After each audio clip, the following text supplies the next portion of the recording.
Ketua Majelis Tinggi Partai Demokrat Susilo Bambang Yudhoyono atau SBY bersama Partai Demokrat ikut mendukung Prabowo Subianto di Pilpres 2024. Usai dipermalukan Anies, Partai Demokrat akhirnya bergabung ke Koalisi Indonesia Maju atau KIM.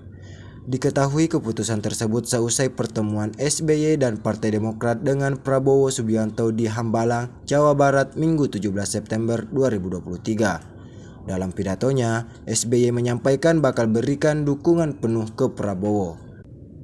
Sebelumnya, Presiden ke-6 itu juga pernah bertemu dengan Prabowo saat menghadiri acara ulang tahun Persatuan Purnawirawan dan Warakawuri TNI dan Polri atau Perpabri ke-64 di Wisma Elang Laut, Jakarta pada Selasa 12 September 2023. Bukan tanpa alasan, kedua tokoh politik ini saling mendukung di Pilpres mendatang.